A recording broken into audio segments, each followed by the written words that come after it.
ഈ കരുണയുടെ തിരുമണിക്കൂറിൽ ഈശോ ഇതാ വീണ്ടും നമ്മുടെ ജീവിതത്തിലേക്ക് കടന്നു വരുന്നു.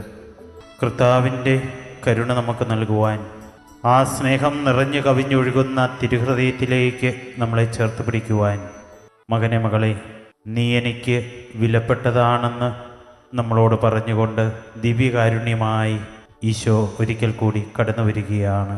സ്നേഹമായി കരുണയായി ഈശോ ഈ ദിവ്യകാരുണ്യത്തിലൂടെ കടന്നു വരുമ്പോൾ ഈ കർത്താവിനെ നമുക്ക് സ്തുതിച്ച് ആരാധിക്കാം. Hallelujah, hallelujah, hallelujah.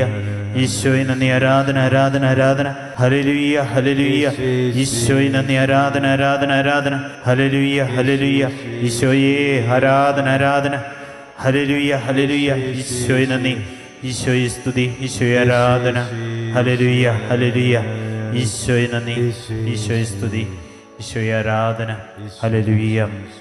പ്രിയമുള്ളവരെ, കർത്താവിൻ്റെ പീഡാനുഭവത്തെപ്പറ്റി ധ്യാനിക്കുന്ന ഈ കരുണയുടെ തിരുമണിക്കൂറിൽ നമുക്ക് വേണ്ടി കുരിശിലേറിയവൻ ആ കുരിശിൽ കിടന്നുകൊണ്ട് നിത്യ സമ്മാനമായി നമുക്ക് നൽകിയതാണ് തൻ്റെ പരിശുദ്ധ അമ്മയെ. തിരുസഭയുടെ എല്ലാ കൗദാശിക ജീവിതവും ആരംഭിക്കുന്നത് കുരിശിൻ്റെ കീഴിൽ നിന്നാണ്. പടയാളികൾ ഒരുവൻ കർത്താവിൻ്റെ തിരുഹൃദയം കുത്തി മുറിവേൽപ്പിച്ചപ്പോൾ നമ്മൾ വായിക്കുകയാണ് യോഹന്നാൻ്റെ സുവിശേഷം 19-ാം അധ്യായം 34-ാം വചനം.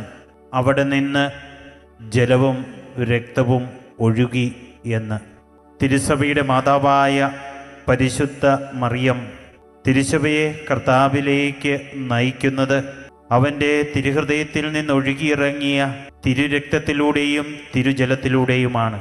കൗദാശികമായ ജീവിതത്തിലൂടെയാണ് നമ്മൾ കർത്താവിനെ അറിയുന്നതും കർത്താവിനെ സ്നേഹിക്കുന്നതും കർത്താവിലേക്ക് വലിയ മനസാന്തരത്തിലൂടെ തിരിച്ചു വരികയുമൊക്കെ ചെയ്യുന്നത്. അതുകൊണ്ടാണ് തിരുസഭയുടെ അടിസ്ഥാനമെന്ന് പറയുന്നത് കൗദാശിക ജീവിതമാണെങ്കിൽ എല്ലാ കൂദാശകളുടെയും ആരംഭം കുറിച്ചത് കുരിശിൽ തൻ്റെ തിരുഹൃദയം പിളർന്നപ്പോൾ അവിടെ നിന്ന് ഒഴുകിയിറങ്ങിയ തിരുരക്തത്തിലൂടെയും തിരുജലത്തിലൂടെയുമാണ്. കർത്താവ് ഇന്നും നമ്മുടെ ജീവിതത്തിലേക്ക് നമ്മെ ചേർത്ത് പിടിക്കുവാനായിട്ട്, നമ്മളെ വിശുദ്ധീകരിക്കുവാനായിട്ട്, നമ്മളെ പരിപാലിക്കുവാനായിട്ട്, നമുക്ക് ശക്തി പകർന്നു നൽകുവാനായിട്ട് വിശുദ്ധ കുർബാനയായി, വിശുദ്ധ കുമ്പസാരമായി, മറ്റു കൂദാശകളായിട്ടൊക്കെ കടന്നു വരുന്നത് ഈ കുരിശിൻ്റെ കീഴിൽ നിന്നാണ്.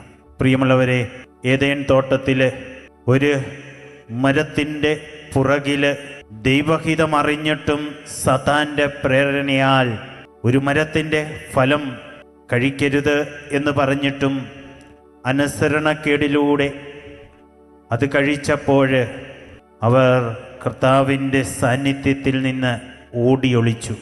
ഒരു മരത്തിൻ്റെ പുറകിൽ അവർ ഒളിച്ചപ്പോൾ പാപം അതിലൂടെ ഈ ലോകത്തിലേക്ക് കടന്നു വന്നു. കാൽവരിയിൽ കുരിശാകുന്ന മരത്തിൻ്റെ ചുവട്ടിൽ വിശുദ്ധ യോഹന്നാൻ ശ്ലീഹായും പരിശുദ്ധ അമ്മയുമൊക്കെ നിൽക്കുമ്പോൾ അവർ കർത്താവിൻ്റെ ആ രക്ഷാകർമ്മത്തിൽ പങ്കാളികളാകുകയാണ്. ഇന്ന് തിരുസഭയുടെ മാതാവായിട്ട് പരിശുദ്ധ മറിയത്തെ അംഗീകരിക്കുകയും ആദരിക്കുകയും ചെയ്യുന്നുണ്ടെങ്കിൽ പരിശുദ്ധ അമ്മ ഈ കുരിശിൻ്റെ കീഴിൽ നിന്നുകൊണ്ട് തൻ്റെ പുത്രൻ്റെ പീഡാനുഭവത്തിൽ എത്രമാത്രം വേദനകൾ ഏറ്റെടുത്തു. കുരിശിലൂടെ അവൻ നമുക്ക് കൈവരുത്തിയ രക്ഷാകര കർമ്മത്തിലെ പങ്കാളിയായി മാറി എന്നതിലൂടെയാണ്. അനുസരണക്കേടിൻ്റെ ഫലമായിട്ട് ആദവും ഹവ്വായും ഒരു മരത്തിൻ്റെ ഫലം ഭക്ഷിച്ചുകൊണ്ട് ലോകത്തിൽ പാപത്തിൻ്റെ ആരംഭം കുറിച്ചുവെങ്കിൽ അനുസരണത്തിലൂടെ ഇതാ കർത്താവിൻ്റെ ദാസി എന്ന് പറഞ്ഞുകൊണ്ട് തൻ്റെ ജീവിതത്തെ ഏറ്റവും വിനീതമായ രീതിയിൽ ദൈവഹിതത്തിന് വിട്ടുകൊടുത്തുകൊണ്ട് പരിശുദ്ധ അമ്മ ആ മരക്കുരിശിൻ്റെ മുമ്പിൽ ലോകത്തിൻ്റെ രക്ഷയായി മാറിയ ക്രിസ്തുവിനെ ലോകത്തിന് പരിചയപ്പെടുത്തി കൊടുത്തു. ഇന്ന് പ്രിയമുള്ളവരെ, ജീവിതത്തിൽ നാം നിൽക്കുന്നത് പാപത്തിൻ്റെ പ്രതീകമായ ആ മരത്തിൻ്റെ പുറകിലാണോ, അതോ രക്ഷയുടെ പ്രതീകമായ കർത്താവിൻ്റെ വിശുദ്ധ കുരിശിനോട് ചേർന്നാണോ? സഭയുടെ മാതാവായ പരിശുദ്ധ അമ്മ നമ്മെ പാപത്തിൻ്റെ സ്വാധീന മേഖലകളിൽ നിന്നും വിശുദ്ധ കുരിശിലെ രക്ഷയിലൂടെ വിശുദ്ധീകരിക്കുകയാണ്.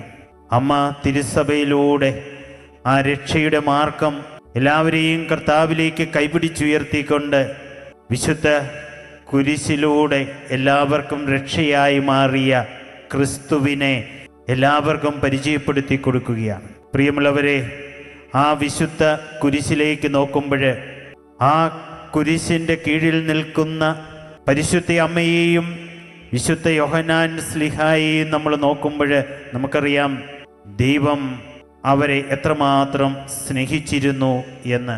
സുവിശേഷം പറയുകയാണ്, താൻ സ്നേഹിച്ചിരുന്ന ശിഷ്യനെ കണ്ടപ്പോൾ ഈശോ പറഞ്ഞു, ഇതാ നിന്റെ അമ്മ. പരിശുദ്ധ അമ്മയോട് താൻ സ്നേഹിച്ചിരുന്ന ശിഷ്യനെ ചൂണ്ടിക്കാണിച്ചുകൊണ്ട് ഈശോ പറയുകയാണ്, ഇതാ നിന്റെ മകൻ. ഈ കൈമാറ്റത്തിലൂടെ പരിശുദ്ധ അമ്മയെ നമ്മുടെയൊക്കെ ജീവിതത്തിൻ്റെ ഏറ്റവും വലിയ സ്വാന്തനമായിട്ട് ഈശോ സമ്മാനമായിട്ട് നമുക്ക് നൽകുകയാണ്.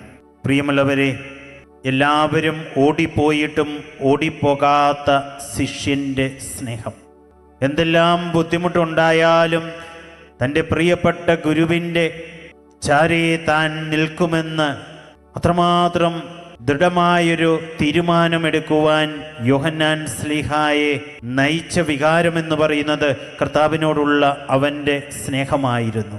പരിശുദ്ധ അമ്മ തൻ്റെ മകനെ തേടി വന്ന ഒരമ്മയാണ്.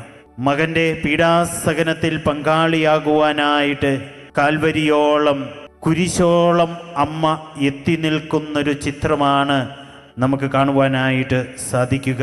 കുരിശിലെ രക്ഷാകർമ്മം പരിശുദ്ധ അമ്മയെ സഭയുടെ അമ്മയാക്കി മാറ്റുന്നു. പ്രിയമുള്ളവരെ, ക്രിസ്തുവിൻ്റെ സ്നേഹം താൻ സ്നേഹിക്കുന്നവർക്ക് തൻ്റെ അമ്മയെപ്പോലും സമ്മാനമായിട്ട് നൽകുന്ന സ്നേഹമാണ്.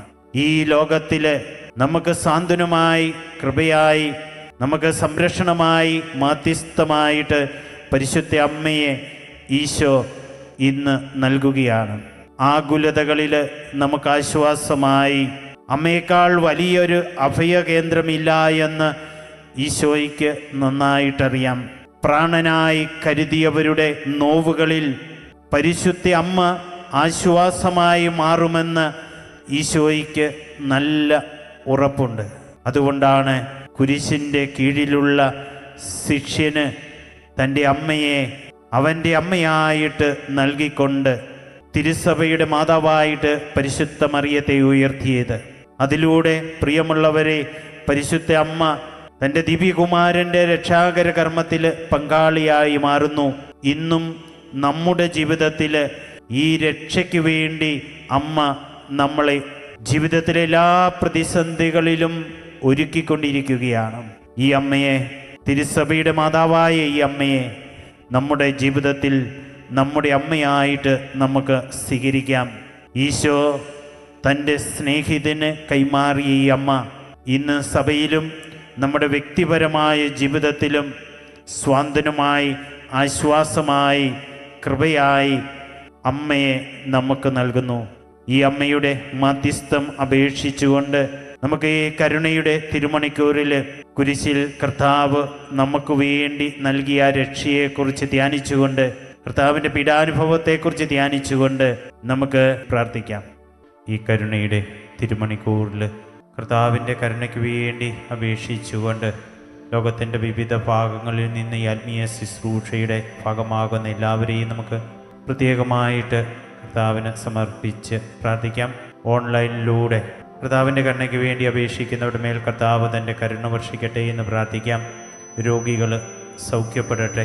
കർത്താവിൻ്റെ ആ കരുണയുടെ തിരുമുഖത്തോട് അവരുടെ വേദനകളും കുറവുകളും അവരുടെ ബുദ്ധിമുട്ടുകളും ദുഃഖങ്ങളും എല്ലാം ചേർത്ത് വെച്ചുകൊണ്ട്, കർത്താവെ, ഞങ്ങളുടെ ജീവിതത്തെ അങ്ങ് ഏറ്റെടുക്കണമേ എന്ന് നമുക്കെല്ലാവർക്കും പ്രത്യേകം പ്രാർത്ഥിക്കാം. പരിശുദ്ധ അമ്മയുടെ മാധ്യസ്ഥം അപേക്ഷിച്ചുകൊണ്ട് ഒരിക്കൽ കൂടി നമ്മയും നാം ആയിരിക്കുന്ന അവസ്ഥകളെയും ഈശോയ്ക്ക് സമർപ്പിച്ചുകൊണ്ട് സമാപന ആശീർവാദം നമുക്ക് സ്വീകരിക്കാം.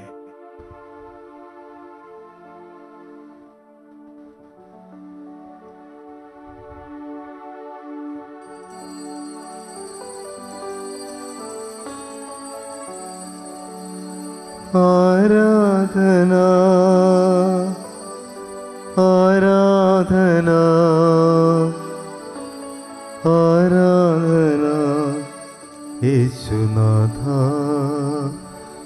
പരിശുദ്ധ പരമമാ ദിവ്യകാരുണ്യമേ, എന്നുമെന്നും അങ്ങേക്കാരാധന, എന്നുമെന്നും അങ്ങേക്കാരാധന, എന്നുമെന്നും അങ്ങേക്കാരാധന.